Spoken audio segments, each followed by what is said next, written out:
அனைவருக்கும் வணக்கங்க. இன்று நாவல்களுடன் பயணத்தில் வேள்பாரி நம்ம கேட்க போகிறது முதல் பாகத்தில் 13வது அத்தியாயம்.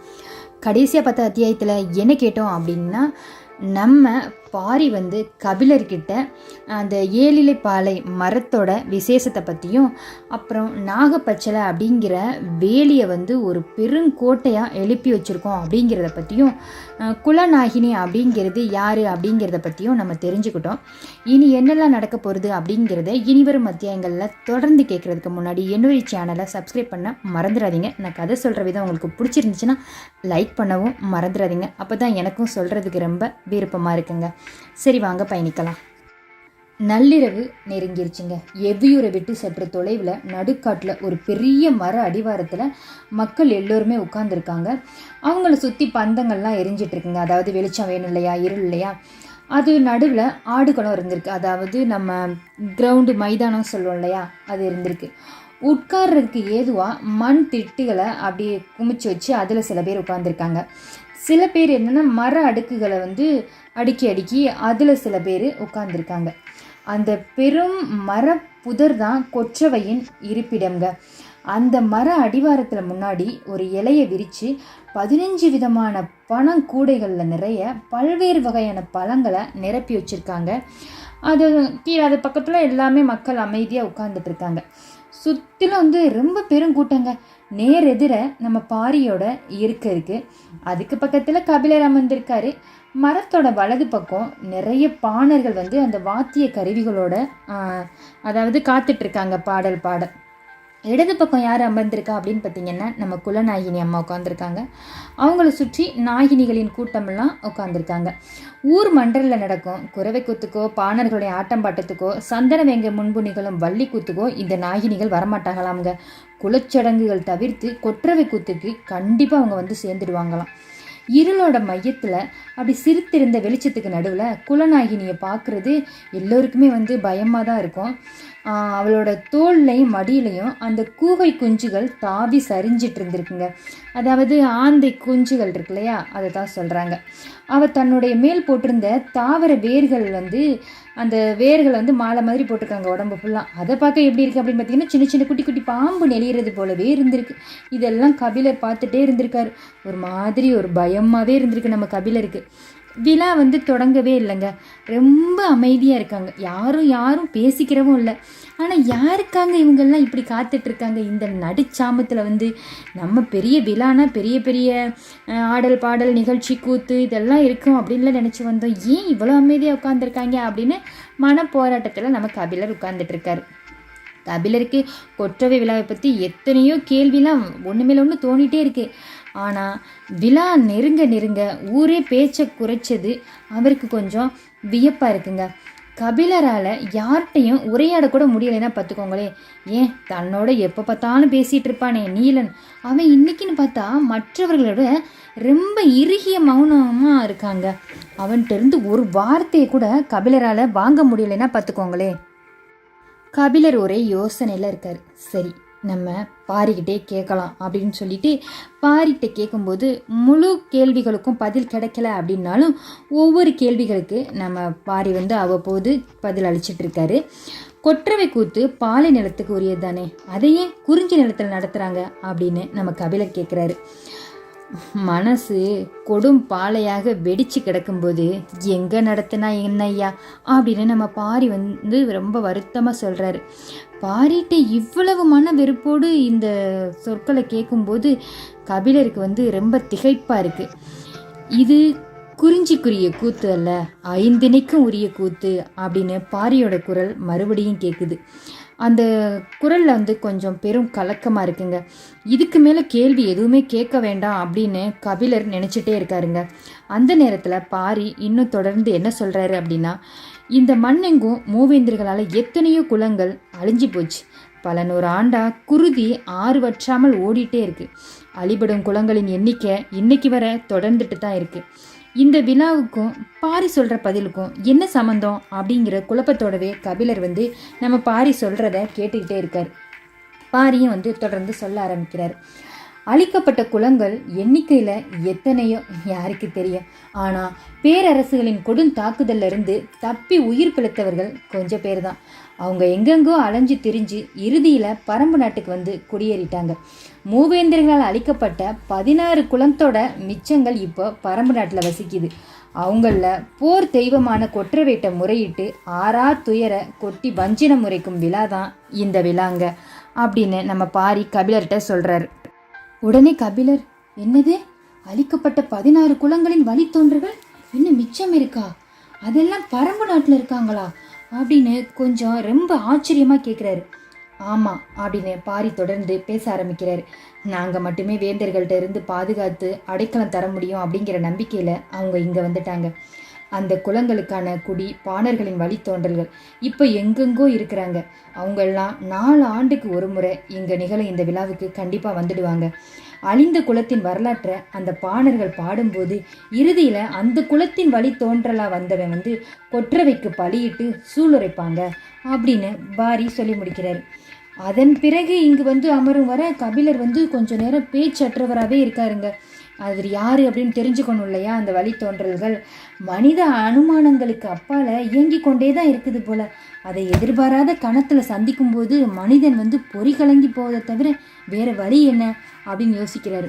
அழிந்த குலங்களின் வழித்தோன்றல்களை இன்னும் கொஞ்ச நேரத்தில் நம்ம பார்க்க போகிறோம் அப்படிங்கிறத கபிலரால் நம்பவே முடியல. கடந்த காலத்தின் பெரும் சாட்சி ஒன்று கண்ணு முன்னாடி விரிய போகுதா? மிச்சம் இருக்கும் அந்த குலங்கள் இன்னும் எத்தனை? தப்பி பிழைத்த அந்த மனிதர் யாரா இருக்கும்? வரலாற்றிலிருந்து அப்புறப்படுத்தப்பட்ட அந்த மகத்தான மனித செல்வங்களை நம்ம காண போறோமா?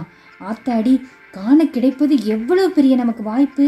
இப்படி ஒரு தருணம் தன்னுடைய வாழ்வில் வரும் அப்படின்னு நான் நினைச்சு கூட பார்க்கலையே அப்படின்னு பெரிய எதிர்பார்ப்போடு இருக்கிறாரு நம்ம கபிலர். ஆனால் விழா மட்டும் தொடங்காமலே இருந்துச்சுங்க. இந்த மௌனம் யாருக்காக நீடிக்குது அப்படிங்கிறது கபிலருக்கு கொஞ்சம் கூட விளங்கவே இல்லைங்க. பொழுது நல்ல நள்ளிரவை கடந்துருச்சுங்க. அந்த நேரத்தில் நம்ம பாரி பதில் சொல்ல ஆரம்பிக்கிறாரு. அவரா, இந்த மரத்தில் தெய்வ வாக்கு சொல்லும் விலங்கு இருக்குது. அது வந்து ரொம்ப சிறுசு தான். ஆந்தை முகமும் அணில் உடலும் குரங்கு காலும் கொண்ட விலங்கு. அது மிகவும் மிரளும் இயல்பு கொண்டது. ஒரு சின்ன சத்தம் கேட்டால் மிரண்டு ஓடிடும். அகல கண்கள் அப்படி விழிச்சு குழந்தையை போலவே அஞ்சு மிரண்டு பார்க்கும். அது இன்னும் மரத்தை விட்டு இறங்காம தான் இருக்கு அப்படின்னு சொல்கிறாரு. என்ன சொல்கிறாரு அப்படின்னு யோசிச்சுட்டு இருக்கும்போது மறுபடியும் சொல்கிறாரு, ஆமாம், அது மெல்ல இறங்கி வந்து எந்த கூடையில் உள்ள பழத்தை எடுத்து செல்லுதோ அந்த குலப்பாடகன் தனது பாடலை பாடத் தொடங்குவான். பாடல் முடிஞ்சதும் அந்த குலத்தின் வழித்தோன்றல் கொற்றவைக்கு பலியிட்டு சூளுரைப்பார்கள்.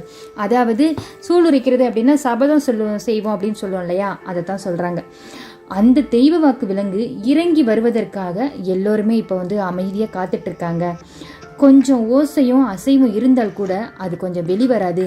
அதனால தான் எல்லோருமே வந்து ரொம்ப அமைதியாக காத்துட்ருக்காங்க அப்படின்னு சொல்லி முடிக்கிறாரு.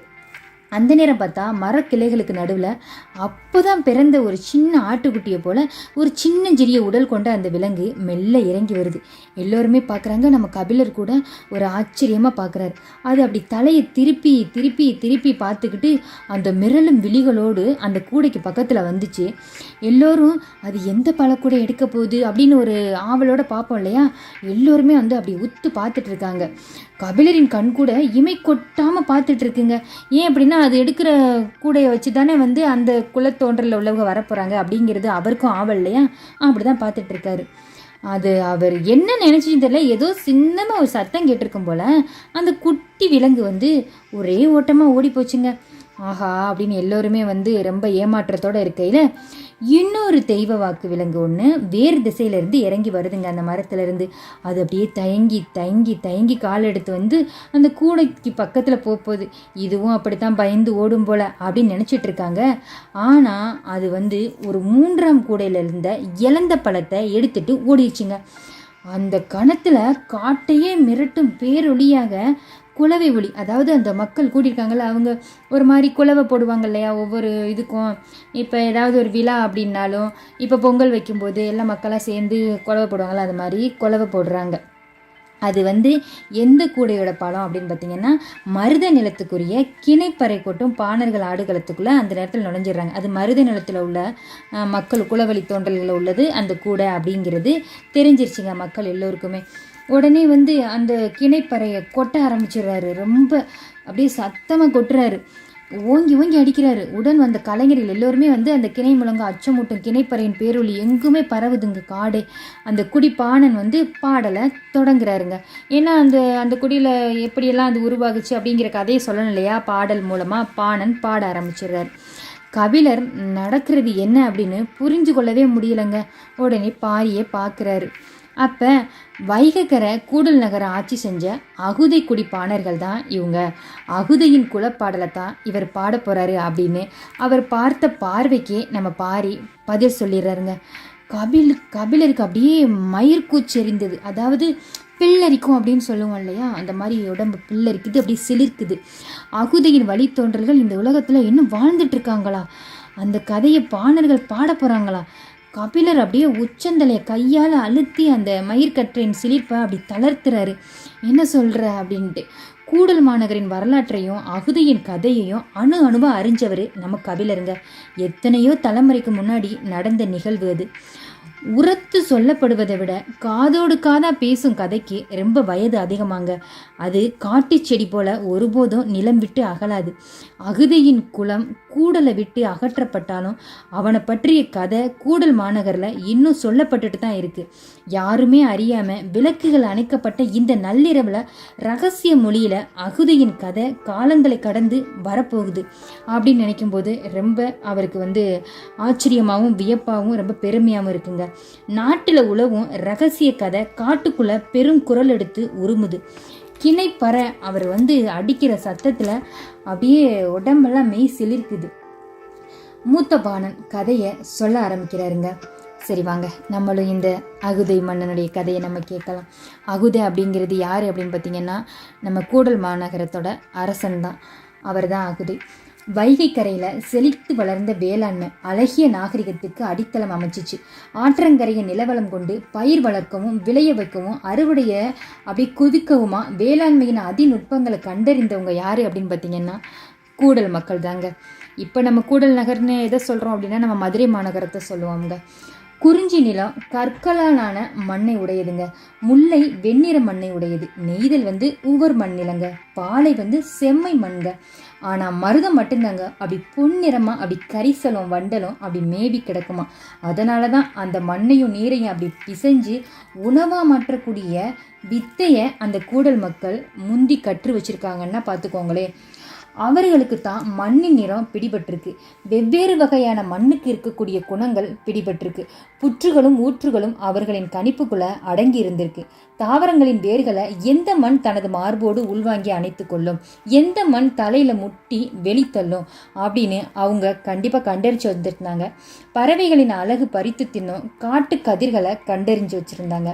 பறவைகளின் கழிவிலிருந்து முளைவிடும் தானிய மணிகள் எது எது அப்படிங்கிறத பற்றின அறிவு ரொம்ப அதிகமாகவே இருந்திருக்குங்க அந்த குல மக்களுக்கு. முதல் விதை நடும்போதே அந்த பறவையின் சிறகை அந்த பயிரின் பக்கத்தில் வச்சு அவங்க வந்து இதுதான் வழிகாட்டியிருக்கு அப்படிங்கிறது அந்த வானம்பாடி பறவைக்கு வந்து நன்றி சொல்லும் மரபை அவங்க கடைப்பிடிச்சாங்க. விளைந்த பயிரை தின்ன வரும் விலங்குகளை வேல் கொண்டு விரட்டுவாங்க. ஆனால் பறவையை வேண்டி கொள்ளுவாங்களாம். ஏன் அப்படின்னா பறவை தான் வந்து இந்த வேளாண்மைக்கே ஆசான்னா பார்த்துக்கோங்களே. பறவையின் எச்சம் கண்டே பயிர் செய்து பழகினவங்க அவங்க. பறவை உண்ட மிச்சம்தான் நமக்கு அப்படின்னு அறம் வகுத்து வச்சிருந்திருக்காங்க. காடெங்கும் அலைஞ்சு சேகரித்த தானியங்களை கால் பரப்புக்குள்ள விளைய வச்சு அறுக்க முடியும் அப்படிங்கிறத செஞ்சு காட்டினது யாரு அப்படின்னு பார்த்தீங்கன்னா அந்த குலத்தோட முன்னோர்கள் தான். அவங்கள்தான் மனித கூடலின் ஆற்றலை மண்ணில் விளையும் பயிரா மாற்றினவங்க. அவங்க வாழ்விடமே கூடல் அப்படின்னு அழைக்கப்பட்டிருக்குங்க. அந்த கூடல் நகரை உருவாக்கிய குலத்தின் தலைவன் யாரு அப்படின்னு கேட்டிங்கன்னா இவ்வளவுக்கும் வந்து பெருமை யாரு அப்படின்னா நம்ம அகுதை மன்னன் தாங்க. அகுதையின் கதையை குலப்பாடகன் பாடத் தொடங்கின மறு கணமே பார்த்தீங்கன்னா அங்கே உள்ளவங்க எல்லோரு கண்கள்லையும் கண்ணீர் வருது. பாரியின் கண்கள்லையும் கண்ணீர் வந்து ரொம்ப அவரால் தாங்கவே முடியாத அளவுக்கு அதிகமான கலக்கம் எடுத்து கண்ணீர் ஊற்றிட்டே இருக்குங்க. வேளாண் அறிவின் நுணுக்கத்தை இந்த உலகுக்கு கண்டறிந்து சொன்னது அகுதியின் குலம் அல்லவா. கபிலரை பார்த்து பாரி சொன்னபோது அவனது கண்களில் திரண்ட நீருக்குள்ள அந்த சுற்றி இருக்கு பார்த்தீங்களா பந்தத்தோட அந்த நெருப்பு, அது வந்து அவருடைய கண்ணீரில் வந்து தெரியுதாங்க நம்ம கபிலர் சொல்கிறாரு. உப்பு விற்கும் உமணர்கள் தான் நிலமெங்கும் அலைஞ்சு திரிவாங்க. கடற்கரை தொடங்கி மலைமுகடு வர அவங்களுடைய வண்டி சக்கரங்கள் எந்த நேரமும் உருண்டுட்டே தான் இருக்கும். எல்லோருக்கும் தேவைப்பட பொருள்கள் அவங்கள்ட்ட இருக்குங்க. எல்லோரும் தங்கள் கைவசம் இருந்த பொருளை அவங்கள்ட்ட கொடுத்து அந்த உப்பை வாங்கிக்கிடுவாங்களாம். அதாவது பண்ட மாற்று முறைன்னு சொல்லுவோம்ல, ஏதாவது ஒரு பொருளை கொடுத்துட்டு அந்த உப்பை வாங்கிக்கிடுவாங்க. அப்போ பணம் கிடையாது இல்லையா, அப்படிதான் மாற்றி வாங்கிக்கிட்டாங்க. இந்த நிலமெங்கும் இருக்கும் மனித கூட்டங்கள் அவங்களுடைய வாழ்விடம், அங்குள்ள பாதுகாப்பு ஏற்பாடு, செல்வ செழிப்பு, சேமிப்பு எல்லாத்தையுமே அறிஞ்சு வச்சிருந்தாங்க. கூடல் நகர்ல வளமை கொடிகட்டி பறந்துருக்குங்க. விளைச்சல் குவிய குவிய தானிய குதிர்கள் வைக்கும். ஆளுயிர மொடாவை உமணர்கள் அங்குதான் முதல்ல கண்டாங்கன்னா பார்த்துக்கோங்களே. நம்ம அந்த நிறைய நெல்லெல்லாம் கொட்டி வைப்போம், குளுமைன்னு சொல்லுவோம் இல்லையா, அது ஆள் உயரத்துக்கு எல்லார் வீட்லேயுமே நிறைய அடுக்கி இருந்திருக்குங்க. அந்த அளவுக்கு விளைச்சல் இருந்திருக்கு. இது எல்லோருமே உமணருக்கு மட்டும்தான் தெரிஞ்சிருக்கு. அவர் தான் அங்கே போக வர இருந்திருக்காரு. பொருணை ஆற்றின் முகத்துவாரத்தில் இருந்த கொற்கை பாண்டியன் தன்னுடைய வீரர்களோடு புறப்பட வேண்டிய நாளை உமணுகள் சொன்ன தகவலை வச்சே முடிவு செஞ்சான். அதாவது இங்கே என்னெல்லாம் நடக்குது அப்படிங்கிறத அந்த கொற்கை பாண்டியங்கிற மன்னனுக்கு அந்த ஒற்றன் மாதிரி எல்லா தகவலும் சொன்னது இந்த உமணர் தாங்க. வைகையில் புனலாட்டு விழா அப்படிங்கிற ஒரு விழா நடக்கும்.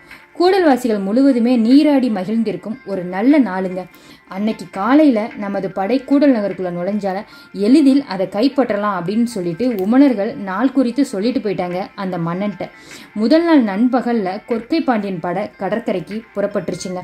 இந்த நேரத்துக்கு போனீங்க அப்படின்னா கண்டிப்பாக அந்த மக்கள் எல்லாரையுமே வீழ்த்தலாம், அந்த மன்னனையும் வீழ்த்தலாம் அப்படிங்கிற மாதிரி உமணன் சொல்லிட்டு போயிட்டாரு. கிணைப்பானன் தனது தாள லயத்தை அப்படி கூட்ட தொடங்குறாருங்க. அதாவது இந்த கதையை இனிமே தான் சூடு பிடிக்க போகுது போல. அதாவது ஏதோ ஒரு வருத்தமான நிகழ்வு நடக்க போகுது அப்படின்னா ஒரு ஆவேசம் வரும் பார்த்தீங்களா, அந்த மாதிரி ஆவேசத்தில் அடிக்க ஆரம்பிக்கிறாரு. அந்த செங்காலி மரத்தால் செய்யப்பட்ட மயிர் சீவாத செவ்வித்தோலை கொண்டு போத்தப்பட்ட அந்த கிணைப்பறை அதன் அகால ஓசையை ரொம்ப அதிகமாக எழுப்புதுங்க. அந்த குலப்பாடகளின் குரல் நாளங்கள் அப்படி வெட்டிப்புற தொடங்குது. அவர் பாடும்போதே பார்த்தீங்கன்னா அந்த மாதிரி ஒரு பாடலே பாட முடியாது, சத்தமும் அவ்வளோ மேலே எழுங்குது. ரொம்ப ஆவேசமாக பாட ஆரம்பிக்கிறார். ஒரு கொடூரம் இங்கே அரங்கேற போகுது அப்படிங்கிற மாதிரி இருந்திருக்குங்க. நாவே எழலைன்னா பார்த்துக்கோங்களே. பொழுது புலந்துருச்சு. அதாவது அங்கே சொல்கிறேன் அந்த கதையில் பொழுது புலந்துருச்சு. வைகையின் பெருமெல்லாம் தாவி குதித்தோடிட்டு இருக்கு. கூடல் மாநகரமே அந்த நதிக்கரையில் ஆவலோடு நின்றுட்டு இருக்குங்க. அப்போ தான் நம்ம குலத்தலைவன் இருக்கார்ல அகுதை, அவர் வர்றாரு யானை மீதேறி. அந்த வைகை கரைக்கு சேர்ந்துடுறாரு. எல்லோரும் அவனுடைய கை அசைவுக்காக எல்லா மக்களுமே காத்துட்டு இருக்காங்க. உடனே அவர் வைகையை வணங்கிட்டு அந்த கூட்டத்தை நோக்கி அப்படி கையை அசைக்கிறாரு. புனலாட்டு விழா உடனே தொடங்க ஆரம்பிச்சிருச்சுங்க. கரையில் இருந்த இளைஞர்களும் சரி இளைஞர்களும் சரி அப்படி வைகையில் பாய்ந்து உள்ளே இறங்கிட்டாங்க. புனலாட்டு விழா அப்படின்னா என்ன அப்படின்னு கேட்டிங்கன்னா அது ஒரு காதல் திருவிழாங்க. காதலர்கள் நீரால் ஒருத்தரை அடித்து விளையாட ஆரம்பித்து நேரம் ஆக ஆக நீர் அடித்தாலும் விலகாத விளையாட்டாக அது மாறிடுங்க. மணமானவர்களும் தன்னோட இணையோடு சென்று வைகையில் நீராடி காதல் பேசிக்கொள்ளும் கனிவு கொண்டு இந்த விளையாட்டை விளையாடுவாங்க. காமத்துக்கு மிக அருகில் பயணிப்பது எது அப்படின்னு கேட்டிங்கன்னா நீருங்க. அதுவும் ஆற்றிலோடும் குளிர் நீர் தனது உள்ளங்கையில் இருக்கும் ஆணையும் பெண்ணையும் கன நேரத்துக்குள்ள அப்படி கரைச்சிடுமாங்க. கரைந்தவர்கள் காதல் கொண்டவரின் உடலுக்குள்ளே உறைந்திருப்பாகலாம். நீரின் குளிரும் உடலின் சூடும் அப்படி ஒன்றை ஒன்று உள்வாங்கி கொள்ளும். உடலின் வாசனையை மனதுக்குள் பாய விடும் மாய சக்தி நீருக்கு மட்டும்தாங்க இருக்கு. மண்ணில் கால் பாவாமல் மனுஷன் நடக்கிறது எப்போ அப்படின்னு கேட்டிங்கன்னா, அதாவது மண்ணிலே கால் நடக்காமல் பொரியப்பா அப்படின்னு சொல்லுவோம்ல, அது எப்போ அப்படின்னு பார்த்தீங்கன்னா தண்ணிக்குள்ளே இருக்கும்போதும் மண்ணில் கால் வைக்க மாட்டோம், காதலுக்குள்ளே இருக்கும்போதும் மண்ணில் கால் வைக்க மாட்டோம். அதைத்தான் சொல்கிறாங்க. ரெண்டும் ஒன்று சேரும் தருணத்தில் நிகழ்வது எல்லாம் மாய வித்தைகள் தாங்க. வித்தைகளின் வாடிவாசல் வழியே பீரிட்டு ஓடிக்கொண்டிருந்துச்சுங்க அந்த வைகை. எல்லாரும் அந்த வைகையில் இறங்கிட்டாங்க. இப்போ இறங்க போகிறது யார் அப்படின்னா எல்லோருமே காத்துட்ருக்கிற நம்ம அகுதை உள்ள இறங்க போகிறாரு. காதல் ஏரிய அப்படி கண்கொண்டு தனது மனைவி அப்படி பார்க்குறாரு அகுதை. அவளோ அவனது தோல் கவ்வி உள்ளிறங்கும் பொழுதுக்காக அப்படி காத்துட்டே இருக்கா. அந்த பெண்ணும் அகுதை அப்படி நதி நீருக்குள்ளே அப்படி கால் வச்சு அப்படி இறங்குறாரு. இன்னும் கொஞ்சம் சற்று உள்ளே போகட்டும் அப்படிங்கிற மாதிரி. அப்போ தான் உள்ளே போனால் அவருடைய தோலை நல்லா தழுவி பிடிச்சு நம்மளும் இறங்கலாம் அப்படிங்கிறதுனால நீங்கள் இன்னும் கொஞ்சம் இறங்குங்க அப்படிங்கிற மாதிரி அந்த பெண் அகுதையுடைய மனைவி சொல்கிறாங்க. உடனே அவரும் இன்னொரு அடி 2வது அடி எடுத்து அப்படி நீருக்குள்ளே வைக்கிறாரு. அவள் தோல் மேலே சரிந்து விழலாம் அப்படின்னு அவன் நினைக்கிற அந்த தருணத்தில் பக்கத்தில் தோழிக்கிட்ட தன்னுடைய குழந்தைய கொடுத்து வச்சிருந்தா இல்லையா மகன், அவன் அப்படியே பெருங்குரல் எடுத்து அழ ஆரம்பிச்சிடுறான். பெருக்கெடுத்து ஓடும் நீரின் உற்சாக பேரொலியும் குழந்தைக்கு அச்சம் மூட்டி இருக்கும் அப்படின்னு நினச்சிட்டு அவனை கொஞ்சம் அமைதிப்படுத்திட்டு வர்றேன் அப்படின்னு உள்ளுக்குள்ளே போன நம்ம அகுதைகிட்ட சொல்லிட்டு அவள் தன்னுடைய குழந்தைய தோழிகிட்ட இருந்து வாங்குறான். தாயை பார்த்ததும் பிள்ளை என்ன பண்ணும், இன்னும் அதிகமாக அழும் இல்லையா, அதிகமாக அழ ஆரம்பிச்சிருது. அவனை சமாதானப்படுத்த எவ்வளவோ முயல்றா, ஆனால் அவளால் சமாதானப்படுத்தவே முடியலைங்க.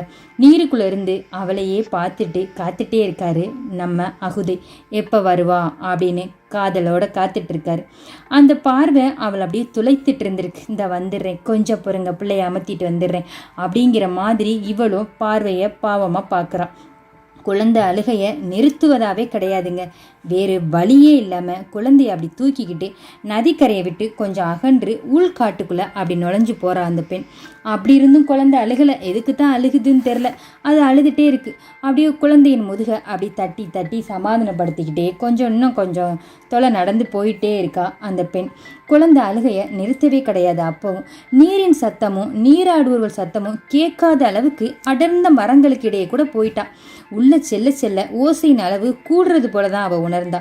மனித கூக்குரல் எங்கும் எதிரொலிக்கிறதே அப்படின்னு கூட யோசிச்சவ அகுதையின் கண்கள் தன்னை தடுமாற வச்சதை பற்றி நினச்சி அவள் மறுபடியும் அதை மறந்துட்டா. ஏன் இந்த அளவுக்கு நம்ம வந்துட்டோம், ஆனால் ரொம்ப கூக்குரல் அதிகமாக கேட்குதே அப்படிங்கிற ஒரு யோசனை இருந்துச்சு.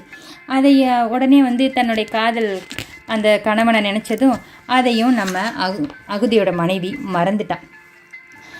அங்கே அந்த காட்டுக்குள்ளே உள்ளே போனதும் அந்த தரையில் செம்மூதாய் ஒன்று அப்படி நகர்ந்துட்டு இருந்துக்குங்க. செம்மூதாய்னா என்ன அப்படின்னு கேட்டிங்கன்னா, ஒரு செந்நிற பட்டு பூச்சுங்க. அப்படி மேனியெல்லாம் அப்படி மெத்த போல் அப்படி மினுமினுத்து அப்படி நகர்ந்துருக்குங்க. குழந்தைய அந்த பக்கத்தில், அந்த பூச்சிக்கு பக்கத்தில் அப்படி இறங்க விட்டுருக்கா. குழந்தை தன்னுடைய பிஞ்சு விரலால் அந்த செம்மூதாயின் மேனியை அப்படி மெல்ல தொட்டதும் அது நகர்வதை பார்த்து அப்படியே கலக்கலன்னு சிரிக்க ஆரம்பிச்சிருச்சு. அவ்வளோ நேரம் அழுதுகிட்டு இருந்த அந்த பையன் அப்படி சிரிக்க ஆரம்பிச்சிட்டான். அந்த செம்பட்டு பூச்சிகிட்ட கொஞ்ச நேரம் நல்லா விளையாட விட்டா அந்த குழந்தைய நல்லா விளையாண்டுட்டே இருக்கு. சிவப்பு காமத்தோட அடையாளங்க. அவளது கண்கள் அதற்குள்ளே போக எண்ணங்கள் எங்கெங்கோ போயிட்டு இருந்துச்சுங்க. அகுதையின் தோல் தழுவிய அந்த முதல் கணம் நினைவுக்கு வந்திருக்கு. அகுதை அதிகம் பேசாதவங்க, ஆனால் அந்த இரவில் அவன் பேசினதை இன்னொரு ஆண் இந்த உலகத்தில் பேசியிருப்பானா அப்படிங்கிறது சந்தேகம்தான். காதல் சொல்லால் தாங்க மலருது. காதல் கொள்கையில் சின்னஞ்சிறு சொற்கள் எவ்வளவு பெரும் கிளர்ச்சியை ஏற்படுத்தக்கூடியவனா இருக்கு. ஒரு சின்ன ஒளியால மலைகள் உடையும் தருணம்ங்க அது. அவன் ஒற்றை சொல் சொல்லும்போது அப்படி ஒரு வெட்கம் உடல் எங்குமே பரவி இருக்கு. அந்த சொல் ஞாபகம் வந்த காணம் மீண்டும் அகுதியின் மனைவிக்கு வெக்கம் வந்துருச்சு. தன்னை அறியாமலே சிலிர்த்திருச்சுங்க. உடனே திருப்பி அதிலிருந்து மீண்டுடுறான். பழைய நினைவுக்கு போயிட்டு மீண்டு அந்த சொற்கள் நினைவுக்கு வரும் சொன்னேன் இல்லையா, அந்த சொற்கள் நினைவுக்கு வந்த கணத்திலேயே செயல்களும் நினைவுக்கு வரும் இல்லையா. ரெண்டு பேர் இப்போ ரொம்ப அன்பான கணவன் மனைவியோ ரெண்டு காதல்களோ பேசும்போது, அதாவது நம்ம அன்பை சொற்களால் வெளிப்படுத்தின விதத்தை நம்ம நினைவு பார்ப்போம். அதை விட அவங்க செயல்களில் எப்படி வெளிப்படுத்துகிறாங்க அப்படிங்கிறதையும் நினைவு பார்க்கும்போது இன்னும் அதிகமாகவே வெட்கம் வருது. உடனே ஒரு பெரும் மூச்சு விட்டபடி குழந்தைய நம்ம எப்போ அங்கே அப்பா காத்துட்ருப்பார் எனக்காக, நாம் எப்போ அங்கே போகிறது அப்படிங்கிற மாதிரி ஒரு ஏக்கத்தோடு பார்க்குறா குழந்தைய. அவன் அந்த செம்மூதாய் பின்னாடியே அப்படி நடந்து போயிட்டே இருந்திருக்கான் அந்த பையன். ஏன் அப்படின்னா, இவங்க ரெண்டு பேருக்கும் இவ்வளோ ஒரு ஏக்கம் ஏன் இருக்குது அப்படின்னு கேட்கும்போது, ஏன்னா இவங்க திருமணம் முடிந்த முதல் புனலாட்டு விழாவின் போது இங்கே இறங்க முடியலை அந்த ஆற்றுல. ஏன் அப்படின்னு கேட்டிங்கன்னா, அப்போ அவள் கருவுற்று இருந்தாள். அதனால் ஆற்றுக்குள்ளே இறங்கலை. அதுவும் ஒரு ஏமாற்றமாச்சு. அப்போ அகுதை மட்டும்தான் இறங்கினார். சரி, இப்போ இறங்கலாம் அப்படின்னு பார்த்தீங்கன்னா, இப்போ இந்த குழந்தை அழுதுட்டானா தூக்கிக்கிட்டு இங்கே வர்ற மாதிரி ஆகிப்போச்சு. ஆணின் பார்வை பெண்ணின் பார்வையை போல நயமிக்கது கிடையாதுங்க. ஆணின் கண்கள் காதல் கொள்பவை, ஆனால் காதலை சொல்ல கற்றவையே கிடையாது. அவன் பார்வையால் அப்படி பற்றி இழுத்தாலும் அவள் கண்களால் கைமாறு செஞ்சிட்டு இருந்தா. அந்த ஆற்றுல இறங்கினோன்னே பார்வையால் தானே தன்னுடைய காதலை சொல்லிட்டு இருந்தாரு அகுதை. அதைத்தான் சொல்ல வர்றாங்க இங்கே. கண்கள் விழித்திருந்தாலும் ஆந்தைக்கு பகலில் பார்வை கிடையாதுங்க. அதை போல தான் மனிதன் நீருக்குள்ளே மூழ்கிட்டாலே பார்வையை தொலைத்து விடுவான். ஆனால் காதலர்களுக்கு அப்படிலாம் கிடையாதுங்க. அவங்க அந்த இடமே பார்வை பெற்று விடுவார்கள். கண்களின் வேலையை கைகள் எடுத்துக்கொள்ளுங்க. தொடுதலின் மூலம் 1000 விழிகள் உள்ளுக்குள் விழித்து அடங்கிவிடும். அதனால தான் நீர் விளையாட்டு காதல் களமாகுதுங்க. இந்த புனலாட்டு விழா எல்லா காதலருக்குமே ரொம்ப பிடிச்சதுங்க. எல்லா கணவன் மனைவிமார்களுக்கும் காதல் அதிகமாக இருக்கும்போது இன்னும் ரொம்ப பிடிக்குங்க. சரி, இப்போ வந்து தன்னுடைய கண்ணை சிமிட்டி தன்னுடைய நினைவுக்கு வந்துடுறா அந்த பெண், அதாவது அகுதையோட மனைவி நினைவுக்கு வந்து இனிமேல் நம்ம கிளம்பலாம், இந்த பையன் வந்து சரியாயிட்டான் அப்படின்னு சொல்லிட்டு அந்த பையனை இடுப்பில் தூக்கிக்கிட்டு கிளம்பி காட்டை நடந்து தொடங்குறான். எந்த அளவுக்கு ஆரவாரம் அந்த காட்டில் இருந்துச்சோ எதுவுமே இப்போ இல்லைங்க. ரொம்ப நிசப்தம், அமைதியாக இருக்குது. இவ்வளவு அமைதியாக யாருமே நீராட வாய்ப்பு இல்லையே அப்படின்னு நினச்சிக்கிட்டே நதியின் கரையில் ஏறி நின்று அப்படி பார்க்குறான். மொத்த வைகையும் நீண்டு நகரும் செம்மூதாயாகவே காட்சி அளிச்சிருக்குங்க. அதாவது குருதி அப்படி கரை புரண்டு ஓடுதுங்க. கரையெங்கும் மீன் எலும்புகள் போல முட்கள் கோர்க்கப்பட்ட ஈட்டியுடனும் உயர்த்திய வாளுடனும் எண்ணற்ற வேற்று குலத்தினர் நின்றுட்டு இருக்கிறத பார்க்கும்போது எவ்வளவு அதிர்ச்சியாக இருக்கும். அப்படியே குருதி ஓடுதுன்னு அப்படியே வெள்ளமாக இருக்குங்க. அந்த வெள்ளம், அந்த வைகை ஆறு ஃபுல்லாக அப்படியே குரல் வெடித்து அந்த நேரத்தில் சரிஞ்சிடுறாரு இந்த குலப்பாடகன். இந்த கதையை சொல்லிட்டு இருக்கும்போது பெண்களின் குலவையொலி அப்படி பீறிட்டு கொண்டிருந்துச்சுங்க. குரல் உடைந்தபடி பாரி கபிலர்கிட்ட என்ன சொல்கிறாரு அப்படின்னா, அந்த நேரத்தில் அந்த பெண் வந்து எதிரிகளின் கண்ணில் படாமல் அந்த கணமே தப்பிச்சு கையில் குழந்தையோடு ஒரு முதுகிழவனை அழைச்சிக்கிட்டு பல மாதங்களுக்கு பிறகு எங்கே வந்தா தெரியுமா? இந்த பரம்பு நாட்டுக்குள்ளே தான் வந்தா. பரம்பின் மக்கள் அவளை அப்படியே அள்ளி அணைச்சி பாதுகாத்தன, அந்த குழந்தையும் வளர்த்தன. அவளின் வழி தோன்றல் தான் இப்போது கொற்றவைக்கு காளையை பலி கொடுத்து சூளுரைக்க போகிறான் அப்படின்னு சொல்லி முடிக்கிறாரு நம்ம பாரி. தாங்க முடியாத துக்கத்தை அப்படி கிழிச்சிக்கிட்டு கபிலருக்கு கூட ஆர்வம் மேலேறுதுங்க. ஏன்னா அவருக்கும் வந்து துக்கம் இருக்கும் இல்லையா, எப்படிப்பட்ட நிகழ்வு அந்த இடத்துல நடந்திருக்கு அப்படிங்கிற போது அகுதை வழி தோன்றல் இயற்கை வேளாண்மையை நாகரிகத்தை நேசித்த அந்த மாமனிதனின் வம்ச கொடி யாரு அப்படிங்கிறத அறிஞ்சுக்கணும் அப்படின்னு கபிலர் வந்து அப்படியே அந்த ஆடுகளத்தில் இமைக்காம பார்த்துட்டு இருக்காரு. யார் உள்ள குதிக்க போறா, யார் அவங்க அப்படின்னு ஒரு ஆவலோட பார்த்துட்டு இருக்காரு.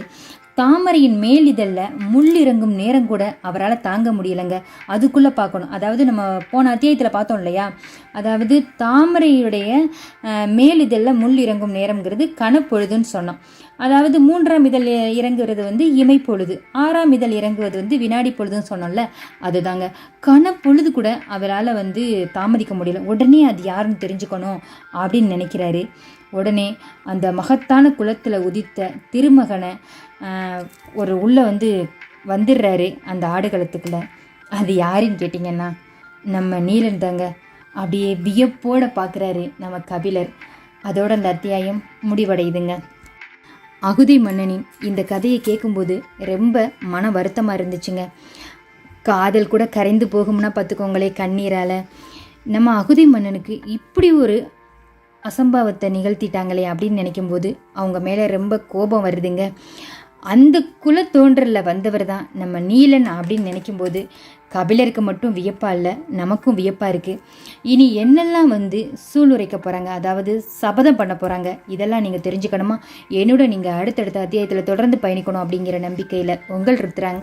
நான் கதை சொல்கிற விதம் உங்களுக்கு பிடிச்சிருந்துச்சி அப்படின்னா என்னோட நீங்கள் அடுத்தடுத்த அத்தியாயத்தில் தொடர்ந்து பயணிக்கணும்னாலும் சப்ஸ்கிரைப் பண்ணவும் லைக் பண்ணவும் மறந்துடாதீங்க. தொடர்ந்து பயணிப்போம், காத்திருங்கள். நன்றிகள்.